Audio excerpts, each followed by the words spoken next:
What's up, everybody? Paul Hickey here with NoOffSeason.com, and welcome to the Sports Card Strategy Show. We are back, and we've got a power-packed episode with an amazing interview with Kendall McKee of JustBaseball.com and Wild Cards Box Breaks. Kendall is kind of my co-host in today's show as we get into the MLB Lockout and what it means for baseball cards, how you need to navigate the baseball card landscape based on the MLB ever-changing landscape this year. And we also have our Star Stock Buy of the Week and our audience Q&A segments, taking your questions from the Facebook group and the YouTube channel.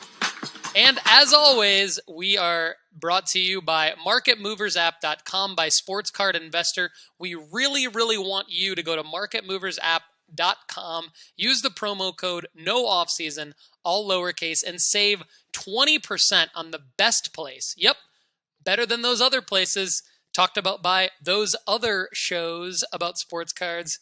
The best place to track the data of your entire collection, learn who to buy low and when to sell them high. And of course, we really want you to check out our new brand spanking shiny new sports card investment report by going to nooffseason.com/invest. You can check out our write-ups on the top 50 best sports card investments. Get all the context around the data. So you get the context and the predictions from us at nooffseason.com/invest. Then you marry that together with the data at Market Movers app using the promo code NOOFFSEASON, all lowercase, and you've got yourself the best combination to become a sports card investor, a successful, money-making sports card investor. All right, let's jump into the show today. And the first thing I want to do is a little bit of a rant. And as much as I love Star Stock, we have our Star Stock Buy of the Week every week. I got a beef. I got a rant about Star Stock in general. And so I kind of want to call out the Star Stock brass, the Star Stock product team, whoever needs to be called out here. Because I just want to take a look, like, pick a random card, right? And this is what you see with most cards on Star Stock. And you're going to see an asking price from a seller, and then you're going to see an offer. And, let's just look at this first page, right? Okay, perfect example. Devin Booker, 2015-2016 Panini Prism Basketball, no issues. PSA 10, for the PSA 10, the seller wants $450, the latest sale's $400, and he has an offer from $400. So that's great. There's no issues with that. But when you go to the Star Stock A, you've got one for sale from $425, which is ludicrous because the PSA 10, you have one for sale at $450. So why wouldn't you pay $25 more to get the PSA 10? But my issue really isn't with that. I mean, the person can ask whatever they want for it, but my issue is with the offer.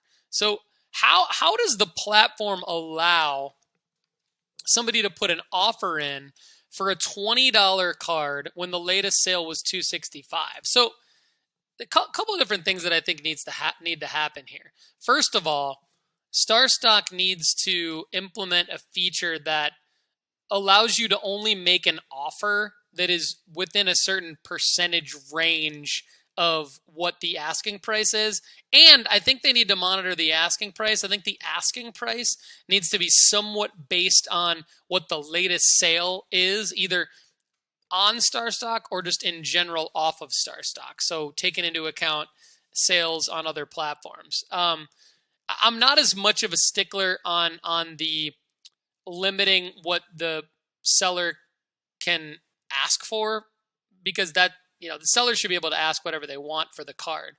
But I think that the offer needs to be within a range of the latest sale and the asking price, because otherwise, when you're the stock market for cards, as Star Stock bills themselves, the stock market for sports cards, what you're inherently doing is lowering the value of almost every single card on your platform by allowing people to make offers for cards that are so much egregiously less than the actual most recent sale of the card and the asking price of the card.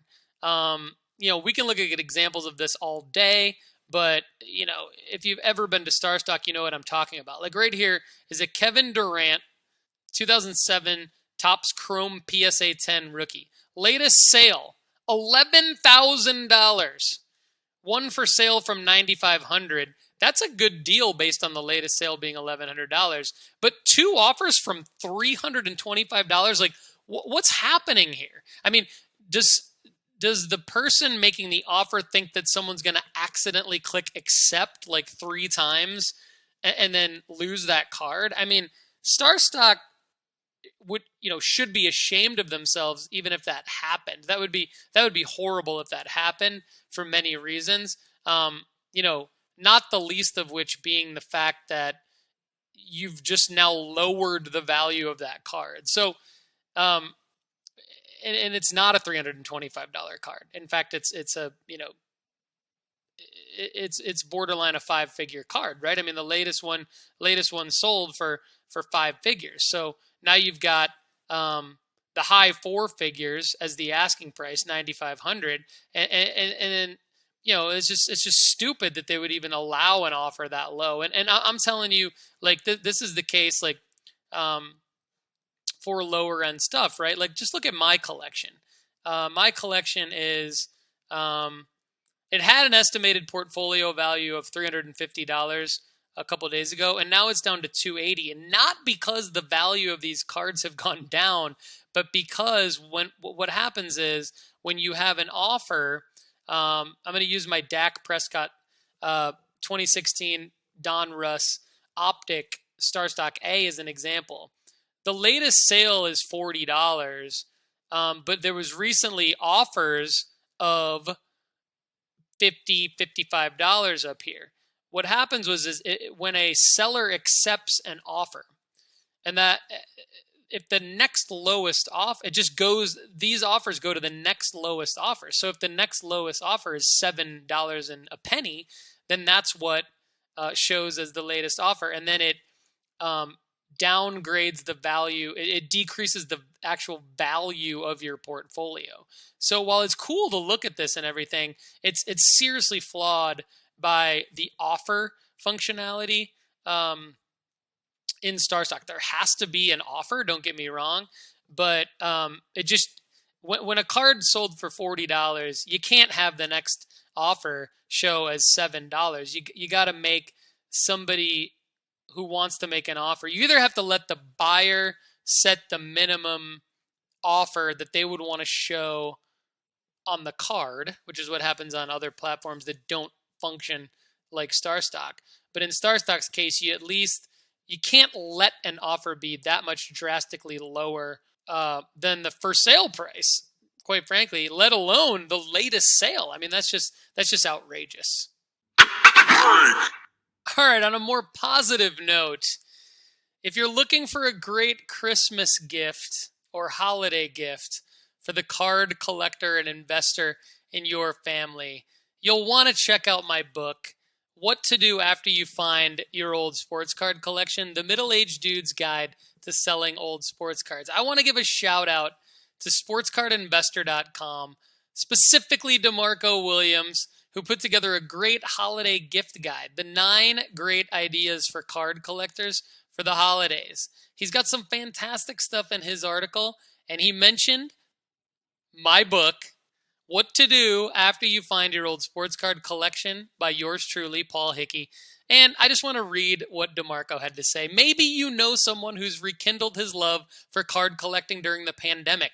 You might be wondering what to do with the shoeboxes of cards you have stashed at your parents' house. Either way, Paul Hickey's What to Do After You Find Your Old Sports Card Collection, The Middle-Aged Dude's Guide to Selling Old Sports Card, and Khalil Randall's $1 Million Sports Cards, A Golden Guide to Sports Card Collecting and Investing, are 2 easy-to-follow reads for newbies to the hobby.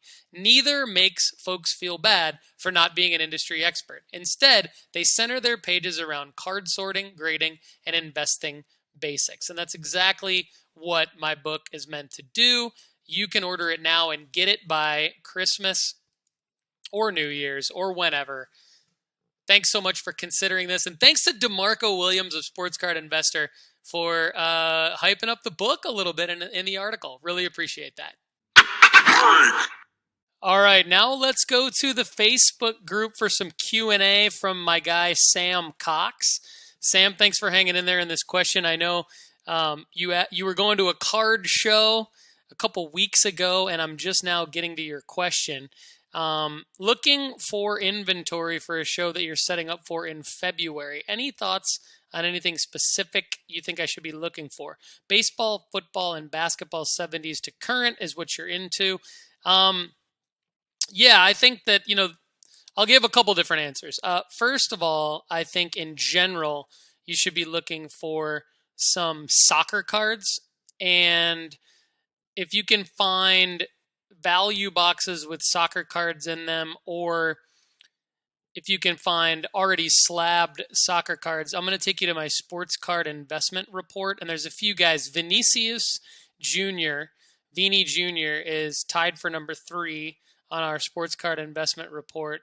He has some rated rookies from 2018. And if you can get his slabs for under $75, I think that's a great deal. He is going to be a star in the next several years of either La Liga or, he plays for Real Madrid right now. And so he's likely going to be in La Liga, but if he's not in La Liga, he's probably going to be in the Premier League for the rest of his career, and is a candidate for the Ballon d'Or, which is the award for the best player in the world in soccer. So I really like Vinicius Jr. Another guy, Yunus Musa, he's on the U.S. men's national team. He's number 11 on our sports card investment report. So from a soccer standpoint, I'd look for some Yunus Musa cards. There's really not a whole lot of hype around those two guys right now. And then another guy, Pedri. Pedri just won an award called the Golden Boy. It's an Italian award, but he plays on the Spanish national team.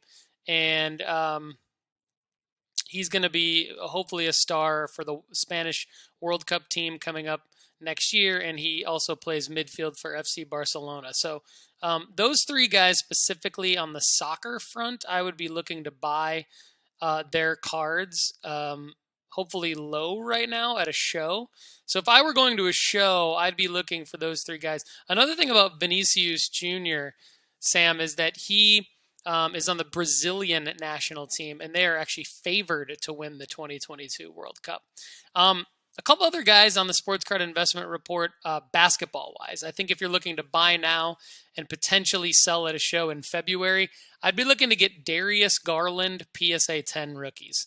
I love Darius Garland. I've already been right about him. I've already bought a few of his cards last month, and they've already risen in value due to his good play. And then another guy, Gary Trent Jr., his slabs are super cheap right now. I'd be looking at his PSA 10 rookie cards. RPAs, I really like RPAs, and so if you can find RPAs or rookie cards in the value boxes, I like guys like Jamal Murray. He's actually going to be coming back potentially in February. I like guys like Ronald Acuna Jr. There's actually not a lot of his autographs. Kyle Trask is a guy that's interesting to me. Kyle Trask RPAs would be interesting if you can get them for, say, under $50. Even upwards of $75, $80. I think they're good deals. All the guys in the sports card investment report I would be looking to buy right now, but Donovan Mitchell slabs, now would be a great time to buy some Donovan Mitchell slabs. I think they could definitely rise in February as the NBA season heats up after the Super Bowl. Trae Young slabs are super cheap right now. Ja Morant slabs are super cheap. When I say slabs, I mean PSA 10s specifically. Those, based on your timing, I think those are some guys. Actually, I think Kawhi Leonard at a show, I haven't seen a whole lot of his stuff on sale on eBay. that really makes me want to buy it. But I think if I could get a deal on maybe a Kawhi Leonard auto at a show, that would be interesting. I really like Kenyon Martin Jr.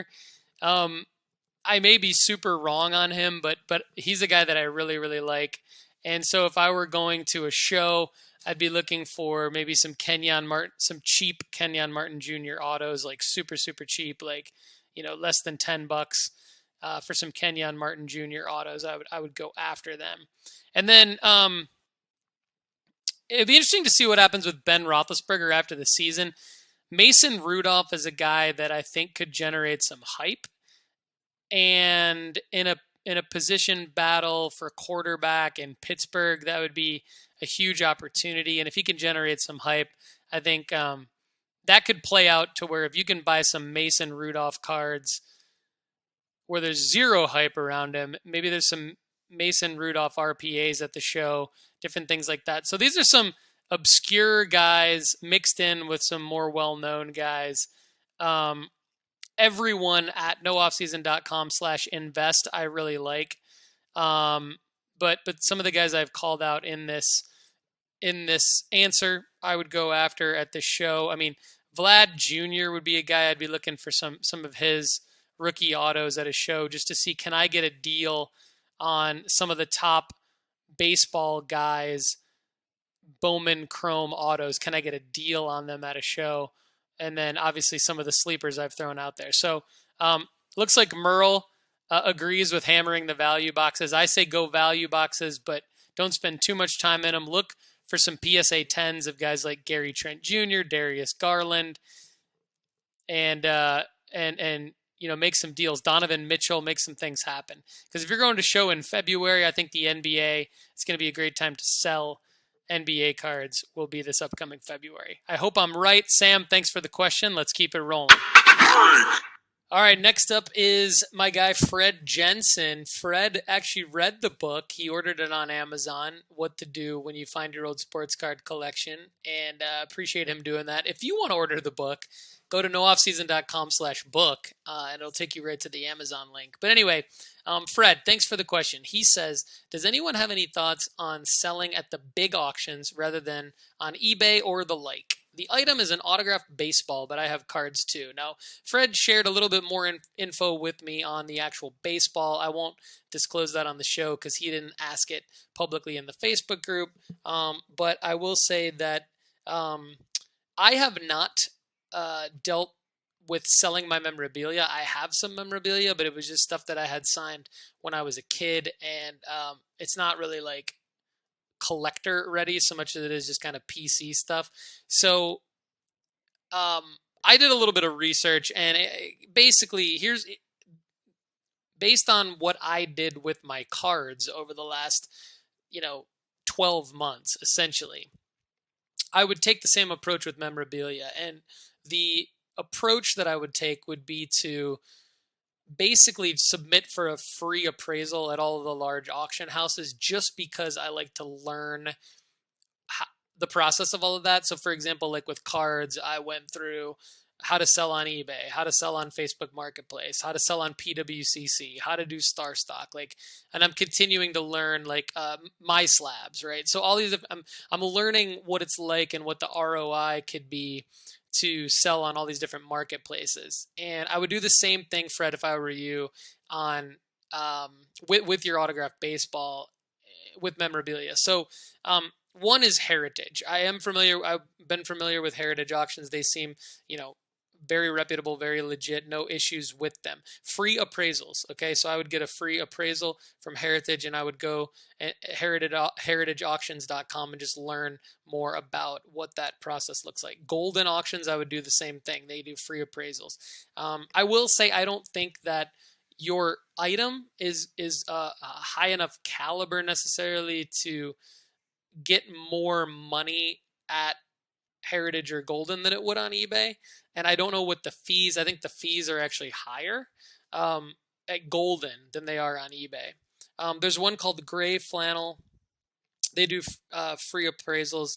There's one called Leland's. They do free appraisals. And there's one called Mile High. This is really more on sports cards, but they also do high grade sports rarities. And then there's one called SCP auctions for memorabilia and cards. Then of course there's Sotheby's, which is like really high end stuff. I would actually they all do free appraisals. So I would go to all of their websites and I would go through the process. I think it's a good learning experience because it sounds like you and your son or you and your family members might be wanting to do this more often. It's a fun hobby and you can make some money off of it, obviously, on the memorabilia side. I know you say you have cards as well, so we'd all like to know more about your cards so we can help you with that. But on the memorabilia baseball side of things, I would also plan on probably having eBay be the place where you end up selling it and probably making the most money, just because the fees, my guess, are going to be lower on eBay than they are at all of these auction houses. You may get more gross revenue at the auction houses, but have to pay a higher fee. I think you'd probably end up making more profit on eBay. But I will say this, I think you have to, if you really want to sell this ball and you don't want to keep it, I think you're going to have to actually go on Twitter and go on Instagram. And not only post pictures of the ball, that's going to be the easy part, but I think you're going to want to search for keywords on Twitter and on Instagram and follow and DM other specifically baseball memorabilia collectors, and specifically people that are, I know you said St. Louis Cardinals. I will disclose that on the show. So St. Louis Cardinals fans, right? Of a certain age range, perhaps, based on the date of this ball. Find and connect with them, because the one thing that really got me into the sports card business is on the social media aspect of things. Everyone will tell you who they're a fan of and who they collect.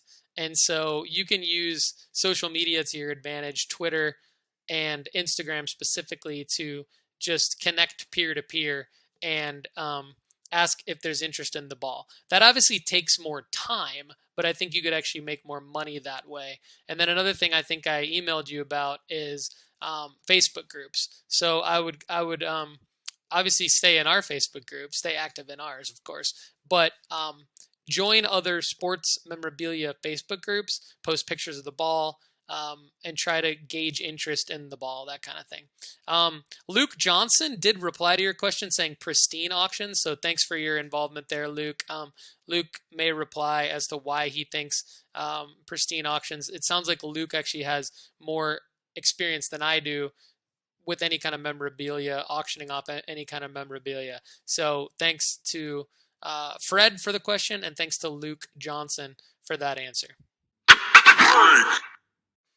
All right, now let's go over to YouTube, getting some solid questions from you guys on the YouTube channel. Really appreciate that. YouTube.com/Paul Hickey. You can see all the videos and submit any question on any of the videos, and I'll get to it not only right away on the YouTube channel, but also on the show, on the Sports Card Strategy Show. So K Kim 1177 asked on our Sports Card Strategy video, are unlicensed Leaf autos a good investment? They asked the question, are Leaf hype cards legit? And so I am going to post the answer on the YouTube channel, but I'm going to tell you right now, KK Kim 117 and the audience, are Leaf hype cards legit? So first of all, what are Leaf hype cards? Leaf hype cards are direct-to-consumer online cards that you can buy from leaftradingcards.com, and they essentially are unlicensed pre-rookie cards. So they're like XRC cards, and they're most of the time in college uniforms, but not only are they in college uniforms, but Leaf can't even show the logo of the college team on Leaf hype cards. And so sometimes it's a pro uniform, but Leaf cannot show the pro team logo or any kind of branding of the pro team. So if you're watching, as you can see here, I'm scrolling through Daniel Jones, Baker Mayfield, Jalen Hurts, Justin Herbert. There's Giannis cards, Jason Dominguez. They just look weird, honestly. They're not autographed, and in many cases, but not all cases, they are serial numbered, and they're serial numbered like low numbers, like out of 10, out of 25. For some reason, this PGI grading card company, which is not really legit in my opinion, has graded a lot of these Leaf hype cards. I don't know if it's a partnership with Leaf or if someone out there at PGI buys a bunch of these and then grades them, or if there's just like a handful of people out there that are trying to up the value of these Leaf hype cards in a cheap way by having them slabbed by PGI. But like basically every single card graded by PGI is a 10, so I don't really think there's much behind that. Like, for example, there's a Bobby Witt Jr. 1/1, different things like that. There's this website, rookiecards.com. These things are like way too expensively listed on rookiecards.com. I'm not sure who owns rookiecards.com. I might need to do some more research into that. But if you just look on eBay for the sold listings of these cards, they're nowhere near what this rookiecards.com person is asking for them. Now, granted, there are some 1/1s and things like that, but for the most part, like you've got sales of less than $10 for any Leaf hype card. It's fair to say that Leaf hype is all hype. I know that's super cheesy of me, but it's there's nothing at all behind these Leaf hype cards. Like, for example, here's this Justin Herbert numbered to 5,000. PGI 10 sold for $22, and this guy wants $500 for the 1/1, the Shimmer 1/1. I mean, personally, I just don't see it. I think this is, I don't want to say it's a scam. It's not a scam, but I just think it's misleading to think that these cards would actually hold value long term. Like, you know, Lionel Messi for $30, like those types of things for like a PC, or a gift for a collector. Fine, totally fine. Nothing wrong with that. But as a long-term or even short-term flippable investment opportunity, I say Leaf hype cards are all hype. Leave them alone. All right.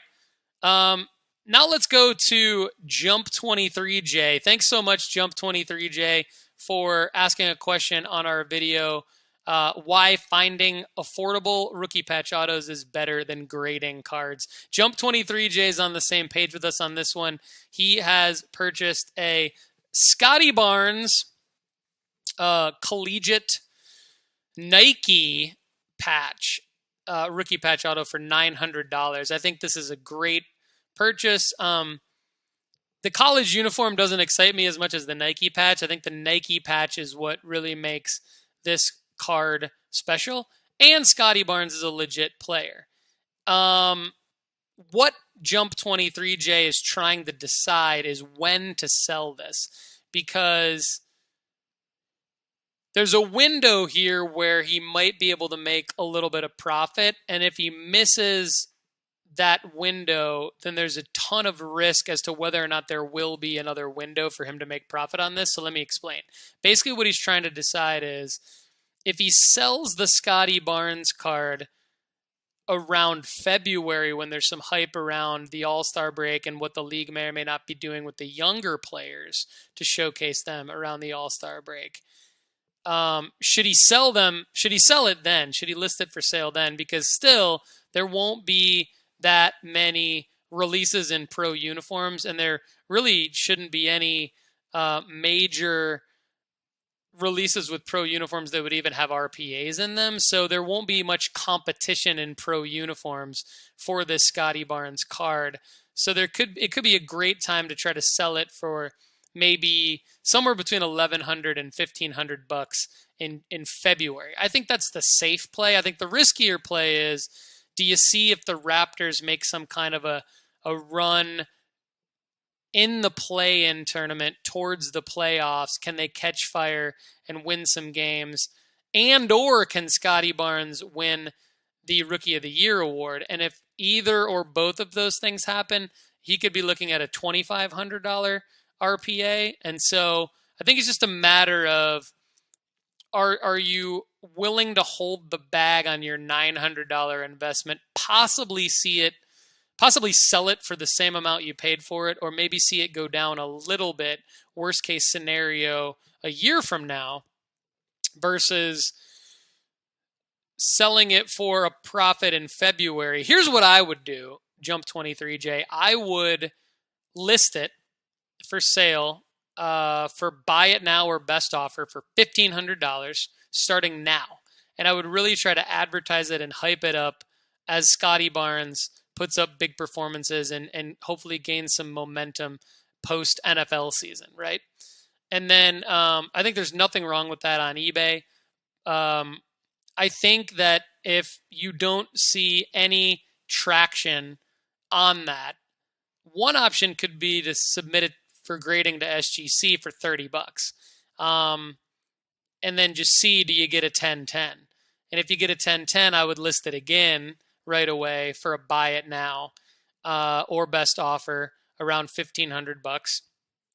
Okay, and then if you can't sell it, I don't think you're stuck with a bad card at all. And I think from there, you just got to hope that Scotty Barnes and the Raptors play well and that he has some moments, and you can just keep trying to list that and potentially even list it for an auction if and when the Raptors make a playoff run. So I think you got a great card either way. I mean, the Nike patch really makes that thing solid and desirable. And so I wouldn't worry too much about it. But I do think that you can right now probably sell it for a little bit of a profit. And I think your window to do that is the remainder of this NBA season. I think that if you wait past this NBA season, I think that you could get in trouble with some of the larger pro uniform releases coming out with Scotty Barnes rookie patch autos in them. And then you got some competition. And then I think you might be looking at selling it for a loss if you wait a year from now. Thanks, Jump23J, for the question. Let's keep it moving. All right, and our final question in the audience mailbag today is from our guy, Chris Olivo. And we've been going back and forth with Chris most weeks on his questions. He has great thoughts, great questions, and a great dialogue with us on YouTube. And so Chris asked on as a follow-up to the Embiid and Alexander Ovechkin audience mailbag episode, he has a follow-up around buying PSA 10 base Topps cards or PSA 9 Topps Chrome cards of the same equivalent player and season. He gives examples of rookie cards from the 90s and 2000s, like Iverson, Kobe, LeBron, etc. The question is, do I buy PSA 10 base Topps cards or PSA 9 Topps Chrome cards of the equivalent for my PC and not something that he would want to resell? Or basically, is a PSA 10 of a Hall of Famer more desirable for the personal collection, or is a PSA 9 Topps Chrome more desirable for the personal collection? And I think, the dumb answer is because it's your personal collection, you have to go with your personal preference. Chris's point is they're around the same price, and sounds like he kind of needs a tiebreaker because he likes both of them, right? My tiebreaker is the Chrome. And the reason why is because in most cases, the Topps Chrome is a more desirable card because it's harder to find and it's harder to grade. And so that's not going to be the same for all years and all players and all print runs. They're all different based on year and based on several factors that we don't even know about, right? Because we're not the card manufacturers. For example, does a guy like Kobe have more cards than a guy like Iverson? Maybe, I don't know. But the point is that if you want to just general answer across all players and all years, typically you have the Chrome version of the card that's a more desirable card and from a top standpoint can be harder to grade. So I think a 9 is almost equivalent to a 10 of the paper base. And if it's around the same price or less, I think you go with the less expensive priced card for a PC. And if it happens to be a PSA 9 Chrome, I actually think that ends up being the more desirable one. And even though it may be your PC right now, you may want to sell it later, and you may want to gift your PC to someone who you might think wants to keep it but actually wants to sell it. And I think they would be able to get more money for a PSA 9 Chrome of a guy like Durant than a PSA 10 base of a guy like Durant, for example, or Iverson or Kobe, or even LeBron. And so I don't know that I would drop as far as an 8. I would only drop as far as an 8 if the scenario meant that I would pay significantly less for my PC. But as an investment, I would go equivalent PSA 9 Topps Chrome to PSA 10 regular, and I would probably give the slight edge to the Topps Chrome PSA 9. Thanks to everybody who asked a question this past week on either the Facebook group or the YouTube channel. You can get me your questions any way that you want. The best ways are to join our Facebook group and subscribe to the YouTube channel. Do that by going to sportscardstrategy.com and click on the link to go to the Facebook group or the YouTube channel. Thanks so much. All right, it's time now for our Star Stock Buy of the Week. And for those of you who aren't familiar with the Star Stock Buy of the Week, it is a segment inspired by the fact that you can go to starstock.com, use the promo code NOOFFSEASON, all lowercase, and get a free $10 to buy sports cards right on starstock.com. And that on starstock.com, every once in a while, you can find a deal that allows you to buy a card for significantly less than you would pay for it on eBay or elsewhere, and simply having it added to your Star Stock portfolio. This episode's Star Stock Buy of the Week is actually inspired by me looking at our brand shiny new sports card investment report available at nooffseason.com/invest. And I saw young Kyle Trask, who doesn't have many cards out, and I thought, let's take a look at what Kyle Trask's cards are going for on eBay. And according to Market Movers, where you can save 20% by using the promo code NOOFFSEASON, Kyle Trask's cards are on the rise. They're on the rise big time. Why? I don't know. Maybe just a little hype around the fact that he could be Tom Brady's predecessor in Tampa, even though he's basically having a redshirt year this year. Not sure, but more and more people are buying Kyle Trask's cards. And you can find out why we think you should buy Kyle Trask cards by going to nooffseason.com/invest. However, back to the Star Stock Buy of the Week. Kyle Trask's Don Russ rated rookie is going for almost $2.50 consistently now, but when you go to Star Stock, you can actually you can buy it now for $1, and you can make offers for over 70 cents and see if the seller will sell it to you. Now, keep the following in mind before you start, dismissing the fact that we're just talking about a couple dollars here. First of all, $1 is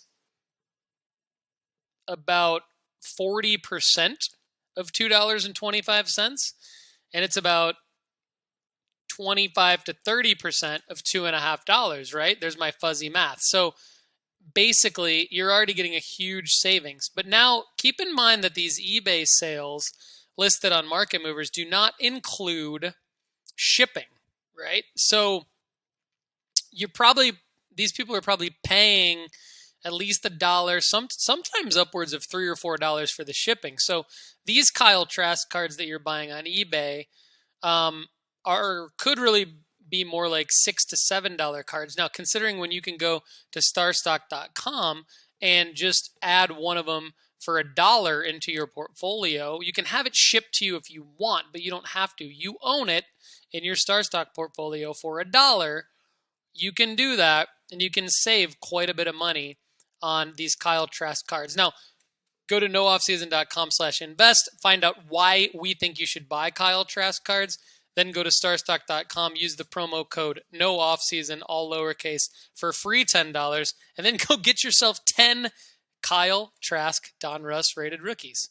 All right, everybody, this has been the Star Stock Buy of the Week. All right, so some of you asked for our opinion on the impact that the MLB lockout will have on baseball cards this year, and we went above and beyond and brought our friend Kendall McKee of JustBaseball.com and Wild Cards Box Breaks back onto the show to discuss the MLB lockout and its impact on baseball cards. And so the next hour or so are Kendall and I basically co-hosting the show, the remaining portion of this week's Sports Card Strategy show, solely focused on baseball cards and the upcoming MLB lockout. But don't worry, it's not your typical boring lockout talk. It's actually very engaging, very opportunistic, and quite frankly, I love it. Kendall does a great job.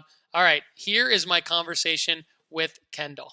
All right, welcoming in now my man Kendall McKee from Wild Cards Box Breaks on Facebook and JustBaseball.com, and he is my go-to baseball expert, mainly because he's super knowledgeable about it, but also because I just love talking to him. So Kendall, welcome back. Thanks for being on the show, my man. What's up, Paul?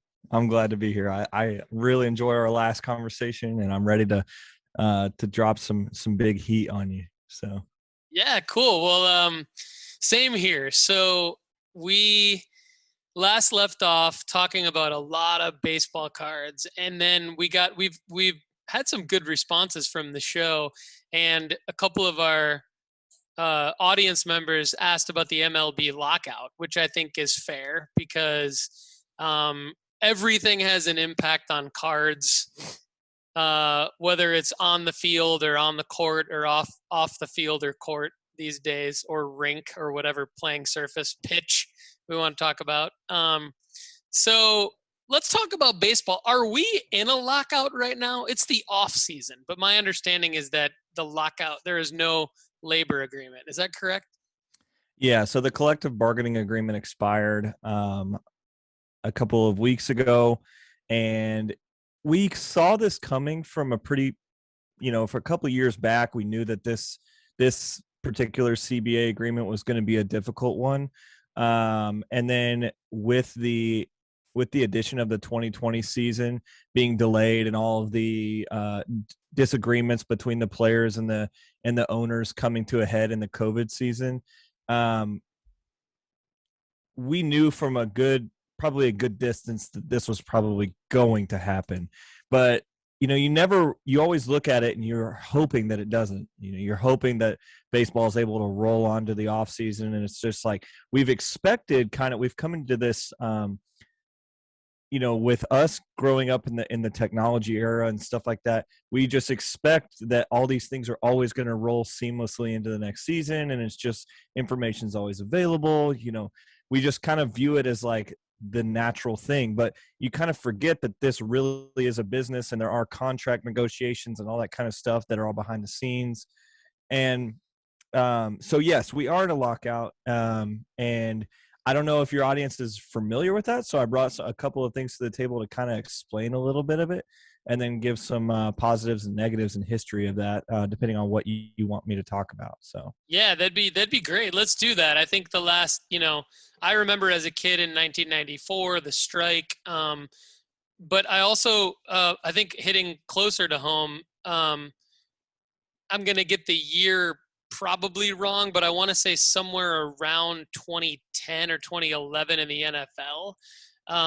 There almost wasn't a season. And so I believe, they got things done right before the start of that season. But I remember I was writing a lot for fantasy football publications, and there's all this talk of, are we even going to need to do a magazine this year? Are we going to need to have a website this year? All that stuff. So yeah, no, this definitely is interesting. I think what you're about to say here in a second, is going to be interesting to people in the business of sports cards, especially related to baseball. So yeah, why don't you give us the geeky stuff to start, and then we'll get into, maybe some more of the card angle.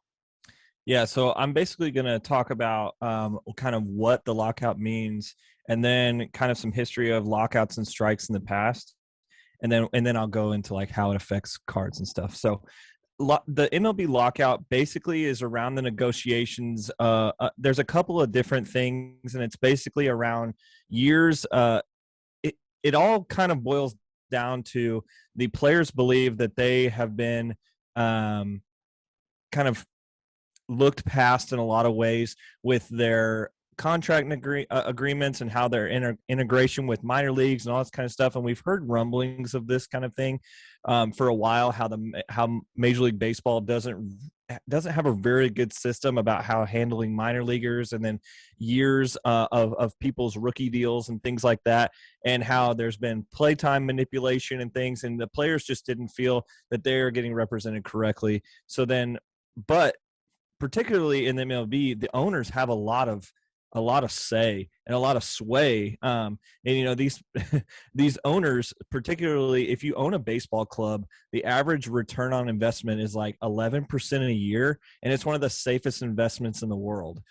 So like for an owner's perspective, if you have the money to have a team, it's like the return on investment is incredible for the amount of risk that it is on this particular investment. So it's a relatively safe investment, but you're getting the average return of a risky investment. So if you're looking at it like from a other speculative investments or something, the people that would own a baseball club, they're making a very nice return on a really stable investment. And so the players know that too, and they're basically saying like, you guys are getting the money you need. Why aren't we getting the money that we deserve? And it's kind of weird when you're arguing, millions of dollars, because most people look at like, oh, well, Mike Trout and all these people are making this money.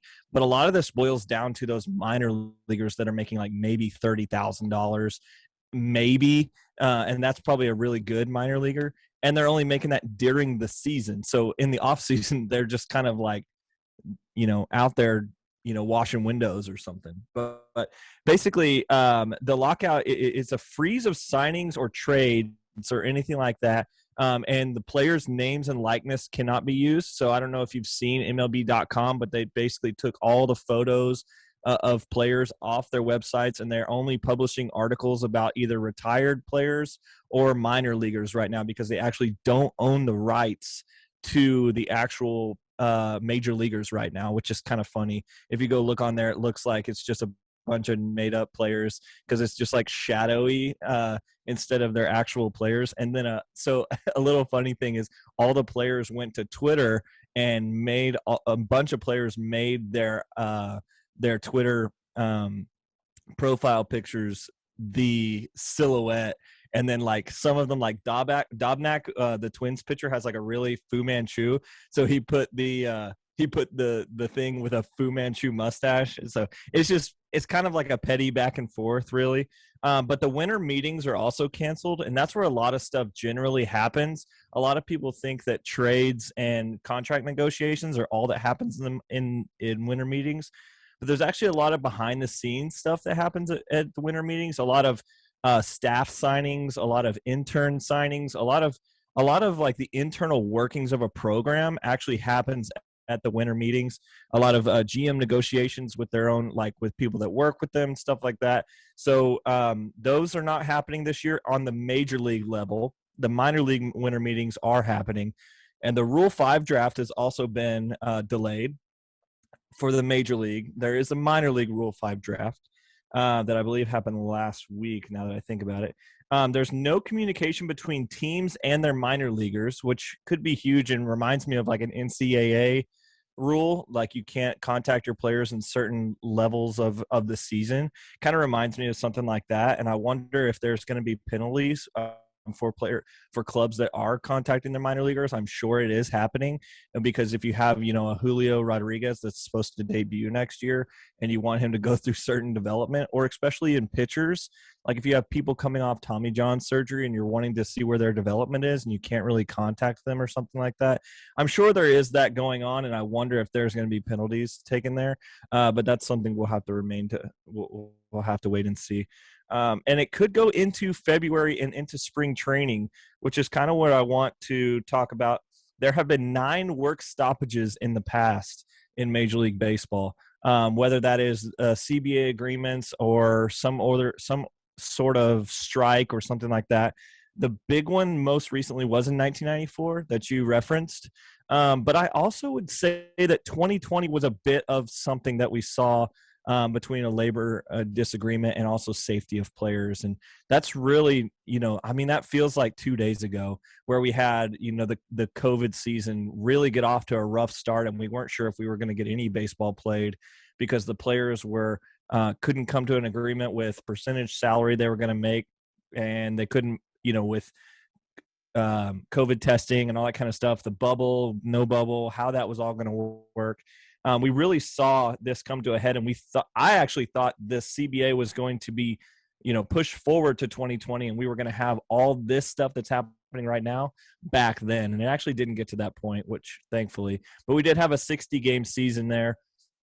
But all of the 9 stoppages in the past for Major League Baseball have all gone into spring training. And I think that's a point that we should talk about in reference to cards, because let me back up for a second. In 2020, when all that stuff happened with COVID and everything, the MLB lost $3 billion of revenue, which sounds like a ton. But in 2019, they had their best year that they'd had yet, and they made, I think it was $10 billion in 2019. So they had like the best year they've ever had, and then all of a sudden, they had a $3 billion stoppage. But then 2021 was huge for the sport. We had catalytic players coming out. From a media perspective, you had players that were really blossoming and could be marketed. Shohei Ohtani was a big one of those. It felt like the baseball needed Shohei as bad as Shohei needed baseball, if that makes sense. And I think about like the UFC, like when Ronda Rousey was really coming into her own, like the UFC needed Ronda to be that catalytic person that everybody tuned in to see. And I think baseball needed Shohei Ohtani that everybody tuned in to see. Now Mike Trout did go down last year, so I don't know, how that affected things, especially when he's supposed to be your most marketable player. But 2021 was huge for the sport. And so you just probably lost a bunch of people and interest from the way that 2020 went with the negotiations and all that kind of stuff and the work stoppages and blah, blah, blah. But then you have like a really good year again, and you don't really want to delay that in 2022. The baseball is always, like in this era, is struggling with being a sport that is, just bringing in fans like nobody's business. It's not the NBA where literally people are just tuning in because of the stuff that they're doing, in other countries, or the stuff that they're doing outside of baseball, in terms of their philanthropy or something. Baseball's kind of struggling in this area. So marketing wise, they really need this 2022 season to really get started on time and really develop well. And that's where I want to go into how it affects cards. And I'm sorry, my dog is barking. Griffey is having a blast of a time back here. No worries. But he hates the lockout. That's what he's really barking at. Yeah, for sure. He's upset. He is. But 2022 could be, I think, huge is an understatement. And it could be one of the biggest years in terms of rookies in the sport. There are so many huge names that have the ability to start day one out of spring training and be catalytic for their team. Bobby Witt Jr., and those kind of guys are the guys that everybody's looking at. Riley Green, Torkelson, you've got guys like Alec Thomas that could potentially come out and play. The Pirates are loaded with young talent that could make the MLB roster. And then you've got like teams that are on a national stage and playoff contenders, having people like Volpe coming up to the top. Gavin Lux is probably going to get his shot now that Seager is out. You've got, Gavin Lux isn't a rookie, but he is going to be a guy that's going to come out. You've got young guys all over the sport that could potentially plug right in at day one at the beginning of the season. And so one of the things is the baseball market, I believe, is going to be huge with or without the lockout. I think that our prospecting, the way that we do it, particularly at Just Baseball and then at Wildcards Box Breaks, is going to explode, I believe, because the positives from this lockout are you're not having any MILB restrictions. Those minor leaguers are getting time, and if it does go into spring training, you can we'll still have minor league spring training, which I believe that if that was to happen, the MLB would showcase that. I believe that they're going to have something on TV in March. They're going to have something that you can tune into. And if this Major League Spring Training is not going on, they will have minor league spring training, which would be really fun. We saw the Arizona Fall League this year that was just loaded with good prospects, and people were just tweeting like crazy, MLB, why don't you have an ability for us to watch these games? And the MLB is realizing that their minor leaguers have never been more profitable than they are right now. There's more people interested in the minor league systems than ever before. And I think that could drive a really, really big increase into prospecting. So if you're getting the right players, something we talked about last time is like maybe one layer under the huge names that you're knowing right now, those guys could have exponential returns in terms of your card markets. You're going to get national coverage, like I said, of the MILB at that point. And the increase of the Bowman market is going to be huge. 2021 draft is dropping on the 28th of December. I would go ahead and buy a box, Paul. Like, it's going to be a huge product. But when you have that dropping in December, you have the 2022 Bowman regularly dropping. I believe it's in February. You're going to have those products dropping right when everybody is normally getting ready to start doing minor league prospecting and stuff like that, when baseball market for cards is really ramping up. And then all of a sudden you're going to have like this MLB question mark. So those MILB players are going to go for wicked money, I believe. And so from the cards perspective, if you're doing it right, or if you're like focusing on the right players, you're going to have massive returns, I believe. So obviously that's my personal opinion, but I think there are so many cool and good young players in the game right now that you could basically, there's like 4 or 5 guys on every team almost that you could go invest in, and if they're all getting on, if they're all the ones people are watching, that might get crazy. So yeah, this is in line with what I was thinking that you might say, and that what I was kind of hypothesizing myself as to what could happen. And I really like it as a fan because it's like the prospector's dream of being like, okay, now these young guys can actually play and get some airtime, and that's going to do nothing but help speed up the process of them becoming at least well known. And then it's on them to decide whether or not their performance is going to be good enough to make them superstars. But yeah, I think that, like, if I were to compare it to the NFL, like, there's millions of people that would rather watch the NFL Combine and watch the Senior Bowl than watch a bunch of replays from the previous season's games or classic games or whatever on NFL Network. And I just see this, to your point about fans saying, hey, why aren't these guys more televised? Why can't we watch the Arizona Fall League?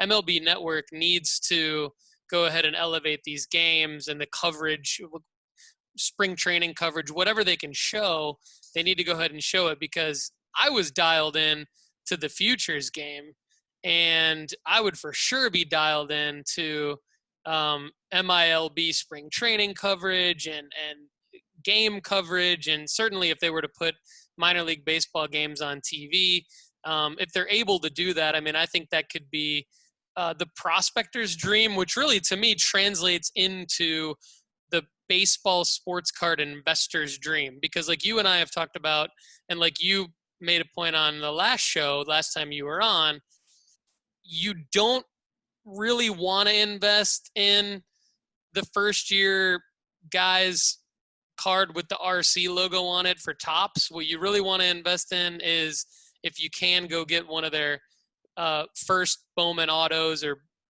Bowman draft autos or whatever. And so it's all prospecting. Basically, anyone who knows what they're doing in baseball cards, it's all prospecting. And I start to feel bad for some guys that like have all these guys that never materialize into anything. So this year could be their dream in the sense that even if their guy never materializes into anything, he could get the spotlight. Like he could be on TV. He could get the coverage that he never would have otherwise gotten. So, Yeah, I so think in that that's a regard, big I think we positive. could love it for the card market, to your point. Yeah, I think if you have been prospecting for a while and you've maybe got on some guys that haven't really been able to grab that superstar status in terms of prospecting, for instance, like MLB's top 100, I would, in terms of ranking players, I would give it like maybe like a B minus. That's where typically most people are turning to. They'll say like, oh, where's the prospect ranking list? Oh, I'll go to MLB. Or, and I would say their particular list is like a B minus. I would say 1 through 10 are really solid normally. Like, there obviously is going to be people that are going to disagree on who goes 1 through 10, but I would say they're 11 through 100. They're not the best at saying this is who the development are. It's almost like they just, send a email out to all their teams and they're like, hey, who do you guys think we should be looking at from your teams? Rather than being like, no, we've been at games and these are the guys that are just exploding. Yeah. So I'll give a shameless plug here for our Just Baseball top 100 list. We literally are minor league scouts looking at who we think are going to be the top 100 in baseball. And for instance, like last year, Gabriel Moreno was not on anybody's top 100 list. And I think he's like number like 4 or 9, one of those for us. Like that guy is going to be a top 3 catcher in baseball. He's going to be like, mark my words, Gabriel Moreno is going to be a stud. And he's just now basically hitting people's radars. And but from a prospecting perspective, if you went really big on like Sabato from the Twins, and he had a rough minor league season this year, you might have thought that you were going to lose money, but I think the chance at this, I think all minor leaguers are going to have a value, right? Potentially in this lockout scenario, you're going to have guys that are like further down on the roster that are just getting airtime that people are going to be able to see. If I'm a Twins fan and I'm like, oh, I'm low on Sabato, but then I turn in an MILB game and Sabato, goes 2 for 4 with 2 singles, I'm going to be like, oh, maybe he's turning it around. And he's not really turning it around, but I'm just being able to see him, and so I'm still going to be like, I'll go buy a Sabato card, and so I think all those people are going to get the chance to get money back out of their big investments if they, were new to prospecting or maybe made some big investments in players that didn't necessarily pan out, in terms of like the Bobby Witt Juniors. Like if you didn't go slamming big on it, I think this year particularly is an opportunity to kind of hedge your bet a little bit, and get some money out of those guys that are going to be on TV in this scenario. Yeah, I love that. Okay, so this is phenomenal information, and I want to unpack that last point. So let's go through a couple different scenarios here, and correct me if I'm wrong in any of this. But to me, it would seem that like a Bobby Witt Jr., to make money on a Bobby Witt Jr. in a normal season without a lockout, if you were to buy him now, he would basically have to come in and be, I don't know, like Barry Larkin from day one, maybe times 5, right? Like he'd have to be the Yeah. the all-star starting shortstop and put up some Mhm. amazing numbers to see a spike in his card prices, right? Yeah. I mean, because there, am I wrong? Like, would he have would he would in a normal season could he just come in and start and be okay, or would he have to like really light it up? Yeah. So Bobby Witt Jr. is a really unique one for me because he's very expensive right now. Like we'll just put it that way. But he's earned it. It's not like he's just he's an overhyped player, which those are out there too. But if Bobby Witt Jr. comes out and pulls a Kelenic, for instance, if we look at 2020 or 2021, Kelenic was supposed to like everybody was like, why isn't he on the Mariners? Day one, and then they kept him down. They were like, he's not ready, and blah blah blah, and everybody was mad, and his card prices were going for $1 bazillion, and then he came out and just was a dud, and now I believe in Kelenic full-heartedly. He's still a good portion of my investment, and I think now is a good time to get back in on Kelenic. But Bobby Witt Jr. is going to have an opportunity to make – I wouldn't even say he's going to have an opportunity. He has that shortstop position, potentially third base for Kansas City Royals out the gate this year, I believe. And it's going to be his opportunity to prove people that he deserves it. What's going to be unique about his card prices is they are already high enough like he is a Major League All-Star. So it's a risky play because you don't have a whole lot of room to grow here. It's kind of like putting your money in like a stable investment almost. It's like, yeah, it's going to grow and it's going to be a nice stable investment, and he's going to be good enough at the major leagues that you're always going to have money there. But it's not like you're investing in penny stocks where you're looking at like, hey, this is going to be a 14x return or 100x return. Yeah. And that particularly for me, I like pulling those deeper guys that are maybe not the safer play, but are definitely going to be the X return play. Because for me, Bobby Witt Jr. is a safe play, I think. Now, it's not gambling advice here or whatever you want to call it. If he comes out and just tanks and you're like, Kendall, why I lost thousands of dollars in my portfolio? That honestly could happen. And you need to hedge your bet a little bit in that sense. If you have, $15,000 worth of Bobby Witt Jr. cards, I would say maybe sell 5,000 of them before the season starts, because his value is never going to be higher than it probably will be in March. Unless he is a Hall of Famer straight out the gate. Yeah, that's what I was wondering about him. So is there a guy, and I'll go to your guy, Austin Shenton, because I did buy 3 of his rookie autos after the last show because I trust you and it's fun and I'm trying to get in. He's number 94 on justbaseball.com's top 100 prospects list. So is he an example of a guy that you're talking about that's not in the top tier, not as well known, but might get some airtime out of this and then could break into the top 50, or at least if he doesn't break into the top 50, maybe he is someone that prospectors and baseball card investors now start to say, all right, I'm going to put some money behind this guy. We could see a rise in his prices. I'm not just throwing him out there because now I own 3 of his cards, but I'm not just gassing his market. No. I think I tried to explain that a little bit last time by saying, Shenton and Lolo Sanchez and some of those guys I talked about are my kind of deeper plays that like they could have an opportunity to, really explode. Like, I think we saw this with like Josh Lowe. I don't know if you're familiar with him, but he is a minor leaguer in the Tampa Bay Rays system, and he is going to be a stud. And his prices have taken off a little bit, but he's a guy. He is, I believe he's Nate Lowe's younger brother, who's the first baseman for the Rangers.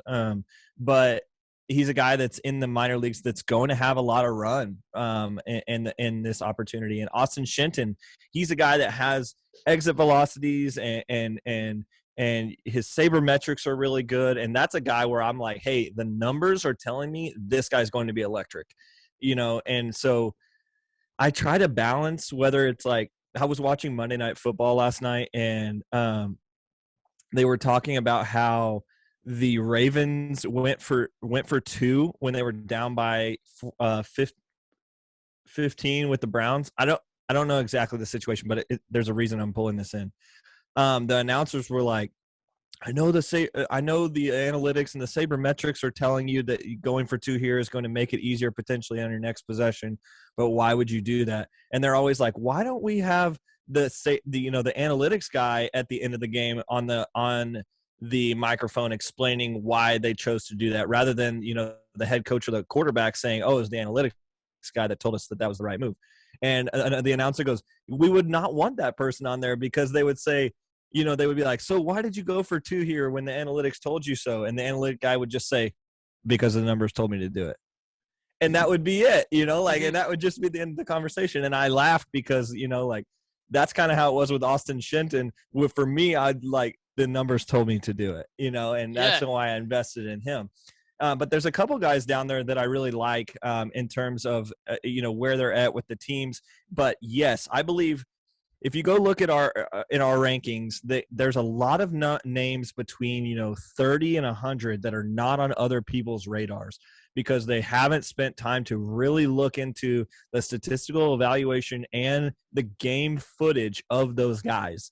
And so we really have done a lot of work in our minor league scouting department. We have a lot of guys that are already doing that, and then we've pulled those people together to say, hey, when you were at games this year, what guy just stole your eyes, stole your heart instantly? What guy stepped on the field? I remember when Acuna was on a backfield, I talked to a Braves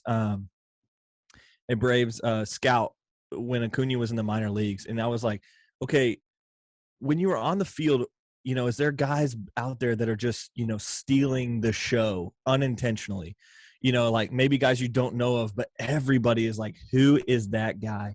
And I remember he was telling me that Ozzie Albies and Acuna, you just walked out there and you knew those guys were going to be stars. Like they were walking around with a different presence than all the other 18-year-olds out there, And so we ask our minor league guys, like, who are the guys down there that are just stealing the show? And I remember talking to a guy that was working for when Kelenic was in the Mets system, he was playing against the Charleston. What's their names? It's the Yankees minor league system in Charleston. I have a friend that used to work for them. And I said, who's the guy that you have just far and away were just so impressed with this year? And he was like, man, that guy that the Mets traded Cano for, that Kelenic guy, like that guy was just amazing to watch. And now you look, Kelenic was 3 on the list this year. And so yeah, we've done a lot of work in that area. So that's awesome. And it is important to marry together the context that you're talking about with the statistics. I think you can be good at fantasy sports by looking at the statistics, but I think in order to translate that into actually making money in the sports card world, I think you absolutely need to be able to project like who's going to be in a position to have that next big moment, or who's going to, be in a position to go on a big streak of some sort, get really, really streaky and draw people's attention, or who looks the part that is also going to perform the part on the big stage. And so, that I think that justbaseball.com bringing all that to the table and marrying that together is a great resource. I'm certainly sold on it, and I think that I'll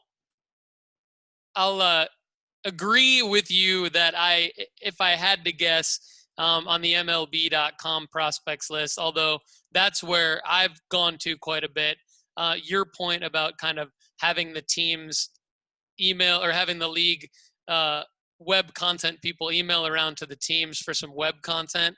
I could see that happening, having been in that world in the NBA, where then you end up getting like sometimes the PR people who are responding and they're running it by the assistant coach real quick. Like, is it okay if I submit this to the whatever? And it's not that it's inaccurate information, but it's not really what the people are looking for.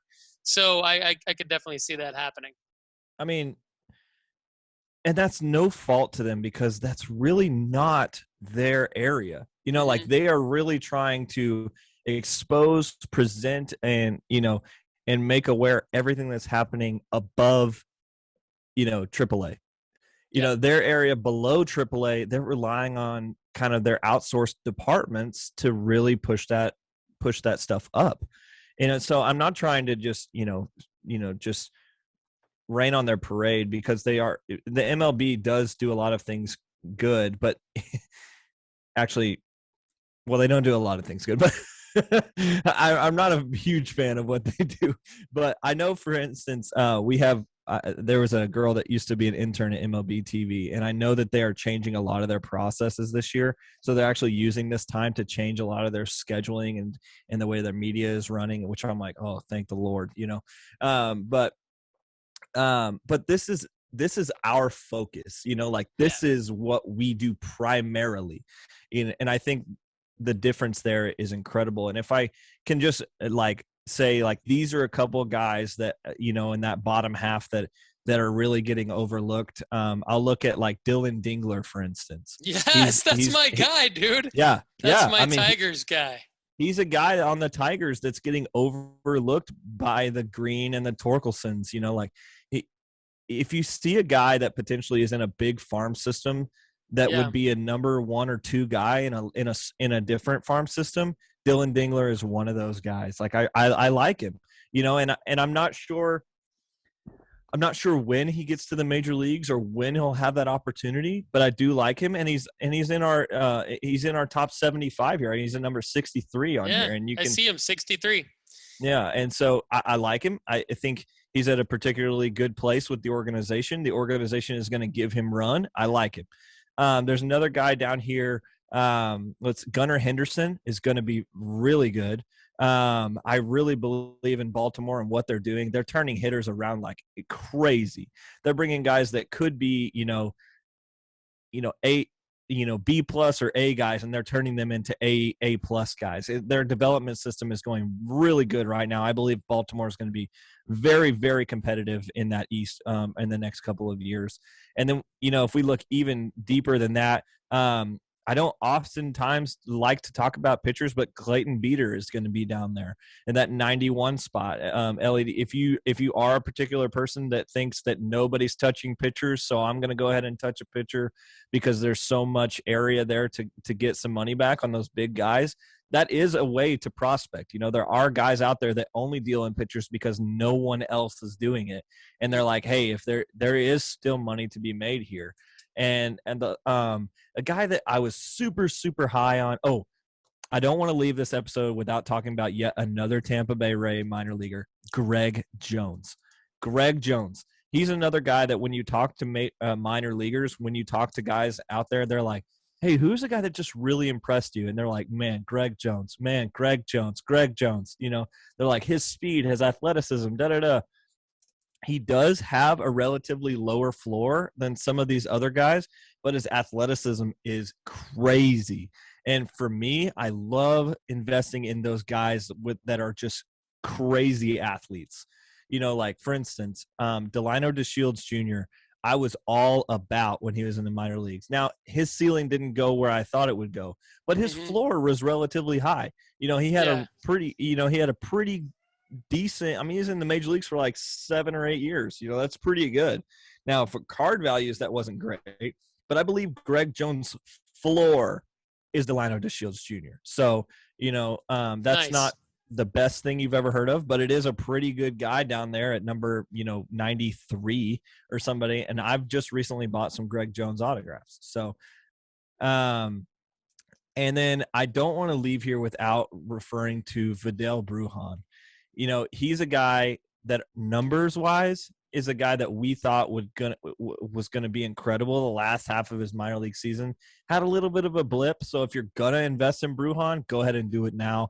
He's higher on that list. He's at 52, and he's major league ready. So he's a guy that could really see a lot of hype this year. He's going to be playing next to Franco. So, there's those guys out there that are going to get the supplementarian hype, and I think the Dylan Dingler of the world I think you're also going to see a Brujan catch some of that fire as well.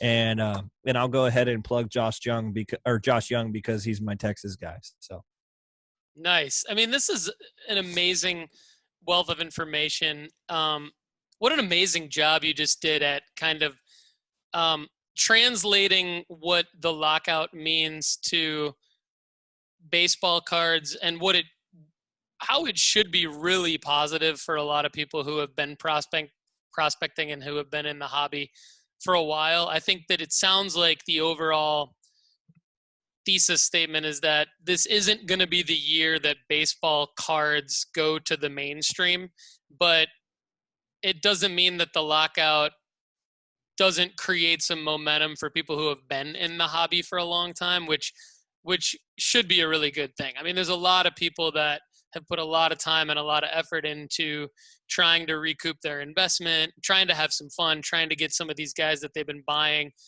into the limelight, see them on TV, that kind of thing. And so this could end up being one of the more fun springs, I would think, regardless of the lockout situation. To your point earlier in the show, it's like if things do get resolved and we get to see a lot of these first-time guys that are ready, like the Witts and the Greens of the world, and maybe even the Torkelsons if we're lucky in Detroit, those kinds of things. But if not, we got a lot of good guys to look out for here. And a couple other things, just to recap what you said that I love is within baseball, you have some areas to zag where other people are zigging, right? Like you can go pitchers. I'm not hype on pitchers, mainly because I want to see there be a market for pitchers before I invest in pitchers. And so I think that's the problem. Like that's the chicken and egg problem because most people are like me right now. But if you're really into prospecting and you're really looking for the deal and you believe in a guy, it doesn't mean that there can't be a 10, 20, 30% profit margin on a pitcher. It just might mean that the dollar amount isn't as large. So if you're good at that, it sounds like you can do it. And then to your point, which I love, I never even thought of before, to get that sort of collateral benefit from being in the system as another big player. So like using the Dingler to the Green and Torkelson of the world, using the Low, et cetera, Shenton maybe to the Wander Franco of the world. Interesting to think, okay, who's the top 10 prospects in this organization? Who's the top 30 prospects in this organization? Who's getting some buzz that could go from number 30 up to number 3, and then all of a sudden be able to still get their card for a cheaper price than the number 1 and the number 2 guy, but they get maybe more hype than they would have had they not been in an organization, in a quality organization. So I think that's really good investing advice right there. You can just see the graphic now. Like let's just say in this hypothetical situation, Torque, Green, and Dingler all make the major leagues out of spring training. Let's just say they do. Okay. You can just see the graphic now where they're going to put 3 big rookies, and it's going to have, Torque in the middle, Green on the side, and then Dingler's going to be there, and people are going to be like, who's that guy? Like, oh, wow, okay, yeah, okay, let's get a Dingler card, and who doesn't want to get Dinglered? You know what I'm saying? So yeah, exactly. I mean, and who's to say that he's not the one that homers in his first at bat or whatever? You just never know. Exactly. So yeah. So I agree. Okay. I mean, sorry. Go ahead. No. I was gonna just ask you one final question here, or at least squeeze this one in. I'm working on our new sports card investment report at nooffseason.com. So you can go to nooffseason.com/invest and you can check it out. And I've tried to weave in as much baseball as I possibly could in our top 50. Inspired a lot by our last conversation. And so keep in mind that the investment report is one along the lines of what we've been talking about, right? Where we're trying to rank guys higher based on the opportunity to buy them at a lower price. But I we like believe this. they I have a haven't high seen this on floor. y'all's website yet. I'm looking Okay. at it now. I like this. Okay. Thank you. So it's something that I'm writing all the write-ups for, and I'm doing the rankings, and I plan on keeping it up to date very regularly. So it's a version of your top 100 at justbaseball.com, but it's solely geared around which sports cards should you buy now with an expected increase in value, right? So here's a good example. This is dope. I like it. Thanks, brother.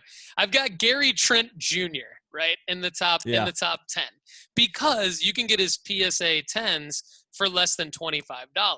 And I don't think everyone's caught up to the fact that he's like averaging 20 points a game in Toronto right now as they're starting shoot. And you can't get many other PSA 10s of starting shooting guards averaging 20 points for $25.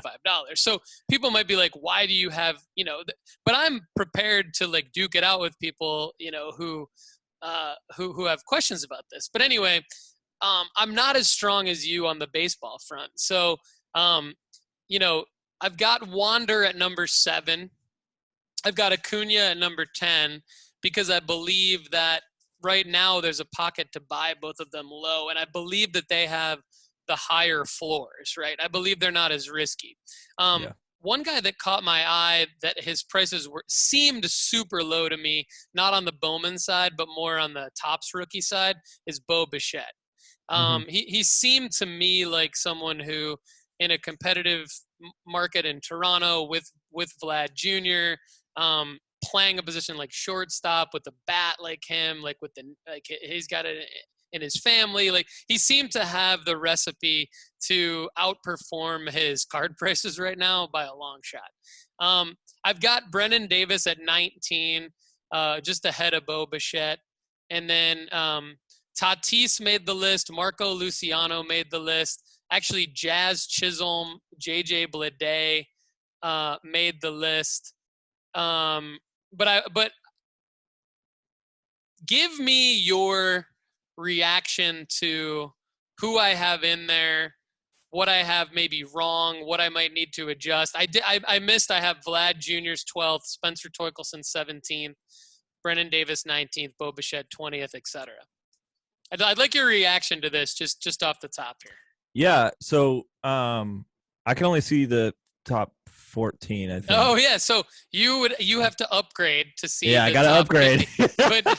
but you do get a free 1-day trial, and for you, Kendall, I would extend that, of course. But nice. But for the rest of the audience here, want you to go check that out, and would like you to check out the free 1-day trial and then upgrade, of course. But yeah, So I can read you the names again. Yeah, I think I remember what you said. Frank, I'll go in order of the baseball guys. So okay, let me write them down here. Okay, Franco's the first baseball player. Then we have Acuna. Okay. Then we have Vlad Jr. Torkelson, Brennan Davis, Beau Bashette, Tatis, Luciano, Jazz Chisholm, JJ Bleday, and that's it. Now, keep in mind, as you're preparing your answers here, a lot of this has to do on current card prices in December 2021. I skipped Torkelson. Torkelson was above Brennan Davis. I apologize. Yeah, you gave it to me. Okay. Sorry. So yeah. So this, you might see that you have a very historical knowledge of these players, and you're up to date on where they're at, obviously. But where I was at in my research and in these rankings was less about where they could go and more about where they could go in relation to what their affordability, investability is right now for the average person. That's not, Yeah, I think these guys that you've put out here are safer plays, but in a good way. I think, if that makes sense. Like they're more stable players. Like your investments definitely are hedged bets right here, I guess, if that makes sense. Like Yep. Franco is a superstar. Like this guy is so good. And I don't think, we saw an out of 5 Franco graded PSA 10, I believe, go for $250,000 before he ever played a game in the major leagues. Yeah. So Insane. Acuna's went for $350,000. And that guy, I mean, it was already a certified stud. Now, Franco came out and did what everybody thought he would. So that car is going to go up in value. And so I think he's in the right spot of being the top investment in the game in baseball right now. Or not even a but there. I think you got that right. But I think a lot of people were betting on him being like super good, and that was risky, like almost a Bobby Witt Jr. thing that we talked about earlier. But he came out and did it, and so like a lot of people's investments have paid off there. So I would say Franco's a great number one to lead baseball investments right now.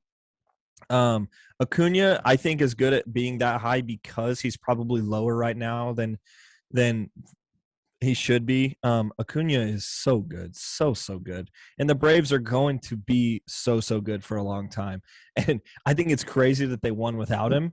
Which I think his cards are higher than they would be if okay, how am I going to say this? His cards values are higher than they would be if they hadn't have won. Yes. Like if they hadn't have won the World Series, I would be buying Acuna like crazy right now because people would be down on him because they're like, well, is he going to come back? That's a pretty bad injury. But yeah, I think that's good. Vladdy, oh man.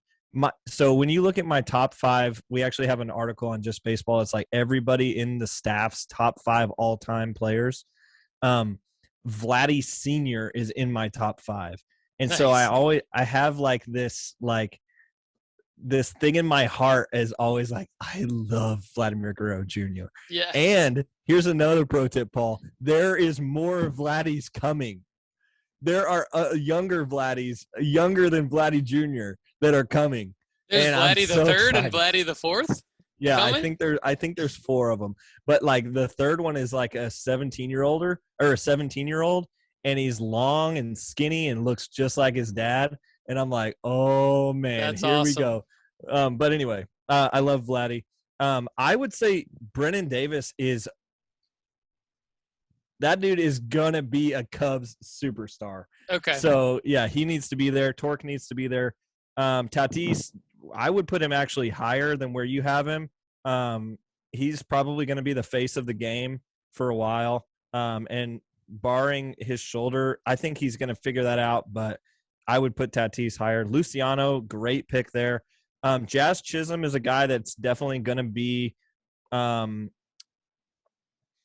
I don't know if he's necessarily the best player, but he's going to be marketed a lot because of who he is and his personality and his he's going to be on advertisements and he's going to have like the kid, King Griffey Jr. effect where they're going to put him on all these things because he's marketable.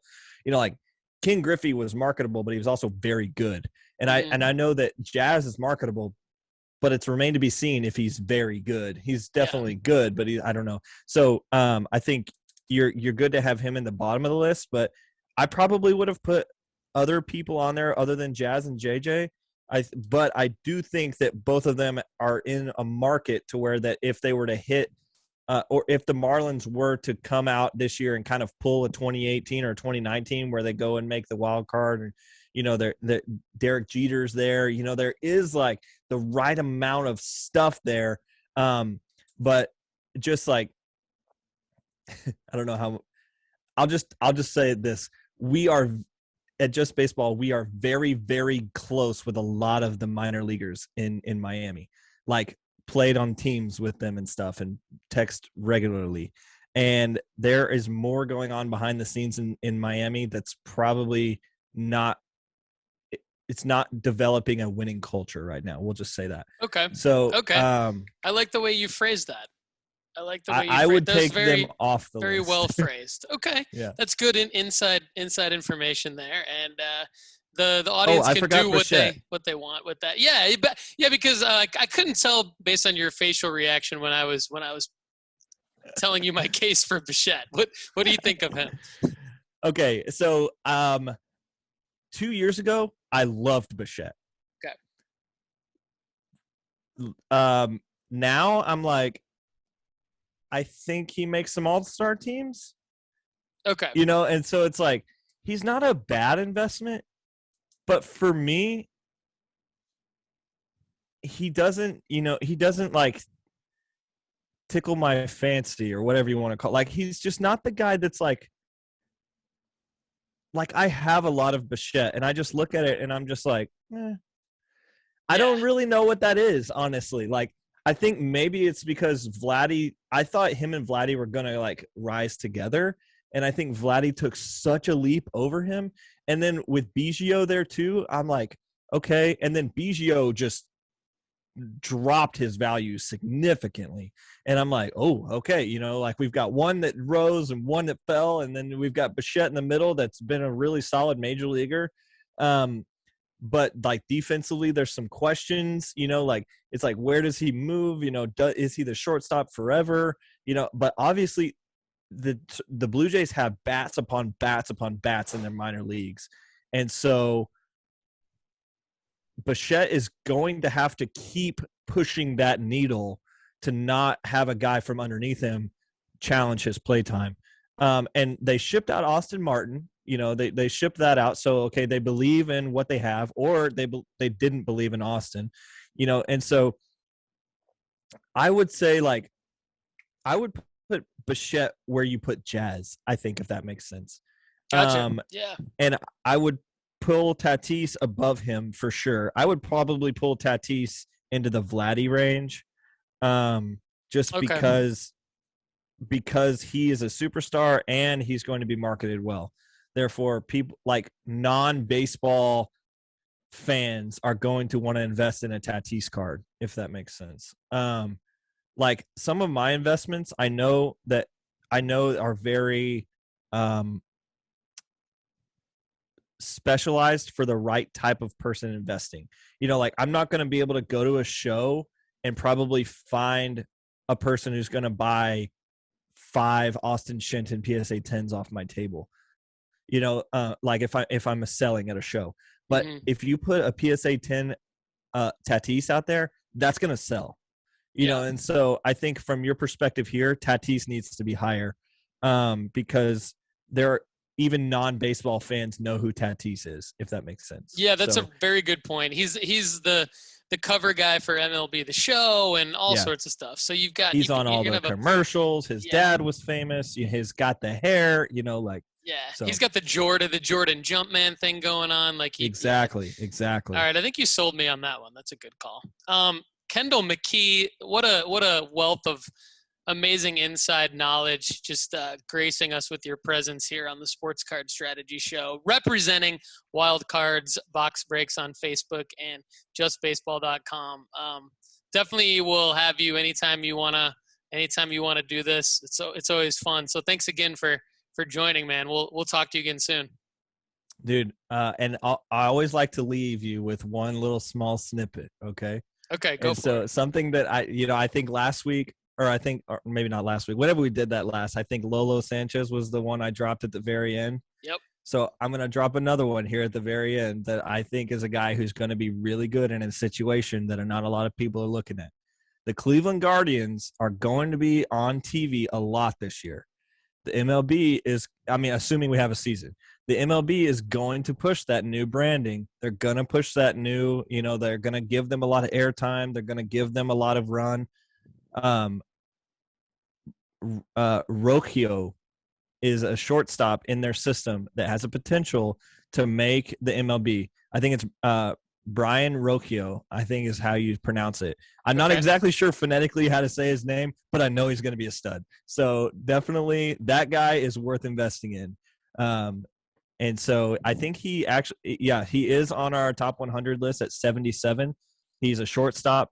He might not break this year. It might be a little further out, But I would just say Cleveland is going to get a lot of run this year, and if he does make it up there, we'll see what happens. So there you go. There's my long play at the very end, little nugget of long play. So I love the nuggets within your analysis. It makes so much sense what you said about the Guardians, and I love it.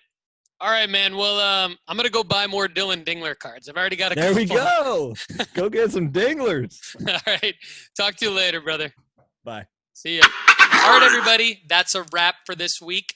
Thanks as always for tuning into the Sports Card Strategy Show. You can find us by going to sportscardstrategy.com, join the Facebook group, subscribe to the YouTube channel. That's where you can find the links to listen to the show on Spotify and Apple Podcasts. If you want to start listening to us on those platforms, subscribe there, and we would love it. Don't forget to check out our new sports card investment report by going to nooffseason.com/invest. We are brought to you by marketmoversapp.com by Sports Card Investor. They help fund the show through our affiliate code. So we need you to sign up for the Market Movers app at marketmoversapp.com. We need you to use the promo code NOOFFSEASON, all lowercase. Save 20% there, and you will not be sorry, because between our investment report at nooffseason.com/invest and between Market Movers, you will have the context and the data you need to become the best possible sports card investor, giving yourself the best chance to make money on this hobby. Everybody, I'm Paul Hickey with nooffseason.com. Thanks again for watching and listening, and have a great day.